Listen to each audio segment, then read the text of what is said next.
Dieu, je bénirai jamais assez Dieu pour notre Père, l'apôtre Léopold Mutombo Kalombo, qui plus d'une fois m'a toujours dit, fils, fais attention à ta manière de dealer avec les hommes politiques.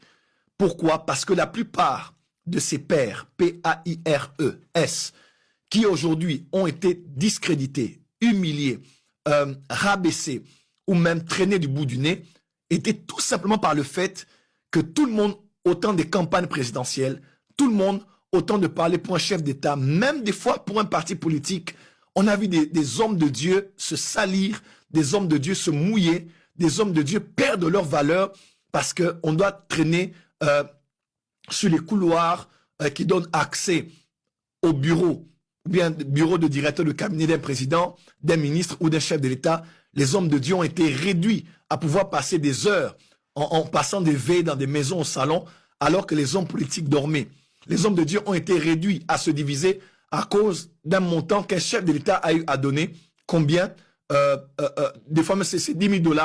On vous partage tous des 1000, et vous vous divisez en tant que des grandes personnes, mariées, pères des enfants, à la tête des grandes communautés, mais devant se déchirer à cause, de quelques 1000 $ qu'on vous donne après une rencontre avec un chef de l'État, avec un ministre, un premier ministre ou une autorité politique.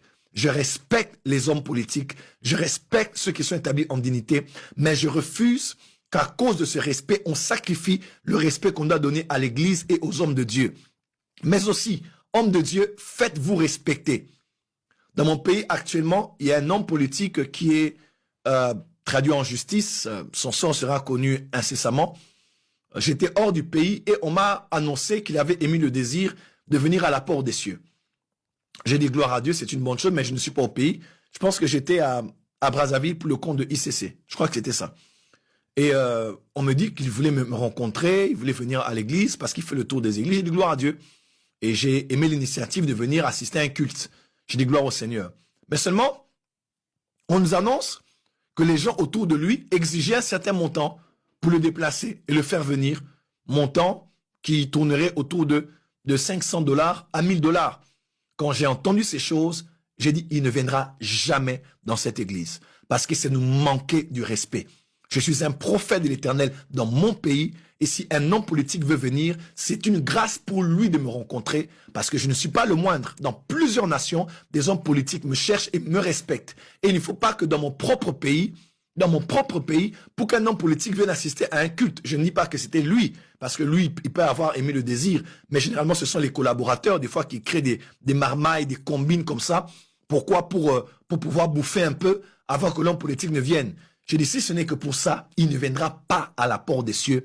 Pourquoi? Parce que je refuse d'être ce genre de serviteur de Dieu avec lesquels on joue ou on blague parce que on a envoyé 500. Je ne peux pas l'envoyer 500. Je ne peux pas l'envoyer 1000 $. Je ne peux pas lui donner même son carburant. Il veut venir, c'est à lui de venir et ce n'est pas à moi d'aller vers lui. Il est temps de se faire respecter. Vaut mieux être pauvre et pieux qu'être riche et corrompu. Vaut mieux avoir Dieu et garder sa dignité avec très peu, en vivant dans le contentement, qu'en avoir beaucoup, parce qu'on a été là en faisant la publicité, en étant devenu le directeur de marketing des partis politiques, des hommes politiques, et c'est là non. Je refuse absolument ce genre de ministère, et le ministère prophétique en particulier. Hommes de Dieu, faites-vous respecter. Au Ghana, on a appris, dans l'église de l'archbishop Nicolas Duncan Williams, que le président, l'ancien président, venait assister au culte. Quand il arrive au culte et qu'il est en retard, le président se mettait à l'arrière comme tout le monde. Pourquoi? Parce qu'il respectait ce père dans le pays et il respectait Dieu, il respectait l'église. Tout protocole respecté? Bien sûr que oui. Et pour ça, le président doit être à temps.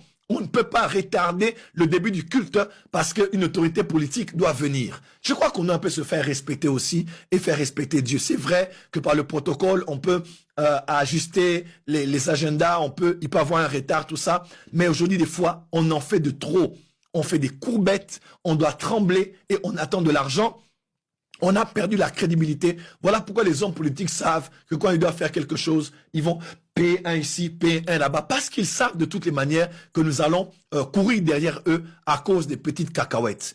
Voilà pourquoi il est temps de se faire respecter. Nous-mêmes, hommes de Dieu, faisons les affaires, investissons, travaillons, soyons indépendants au point où ce n'est pas un 100 000 dollars qu'on te donne qui peut te faire trembler parce que tu en as des millions dans ton compte en banque. Quelqu'un peut dire amen très fort là où il est. Voilà pourquoi j'ai soif d'un nouveau réveil. Il faut un nouveau réveil. Et je parle ici pour mon pays, le Congo. Je parle pour l'Afrique. Là, s'il te plaît, l'écran. Je parle pour l'Afrique, je parle pour l'Europe, je parle pour les nations. Il nous faut un nouveau réveil, un réveil dans lequel l'Église est respectée, l'Église est crainte, l'Église est sanctifiée et l'Église est honorée. Où les hommes politiques savent qu'ici on parle de Dieu et on ne parle pas de quelqu'un d'autre. Pas loin de la France, en Italie, pas loin de Rome, au Vatican, dans la cité du Vatican, qui est considérée comme un État aujourd'hui parmi les centaines d'États que nous avons dans le monde répertoriés par les Nations Unies. Écoutez-moi très bien, les chefs d'État font la queue pour rencontrer le Saint-Père, baiser sa main, recevoir sa bénédiction, recevoir ses conseils, recevoir sa médiation, recevoir la grâce de le voir venir dans votre nation, sur votre territoire. Et cela, c'est pour le pape, le Saint-Pape de Rome. Pourquoi pas aujourd'hui, comme ça se passait avec Tibi Joshua. Oh, Tibi Joshua. Tibi Joshua. Où on voyait des hommes d'État, des politiciens, des footballeurs, des millionnaires, des milliardaires venant des États-Unis, de l'Australie, de partout, accourir pour rencontrer ce prophète afin de savoir ce que Dieu disait. Il est temps que l'Église redevienne l'Église. Quelqu'un peut dire amen, il est temps que l'Église redevienne l'Église. Je ne t'entends pas dire avec moi, il est temps que l'Église redevienne l'Église. Dis encore, il est temps que l'Église redevienne l'Église. Pour terminer, dis avec moi, il est temps que l'Église redevienne l'Église.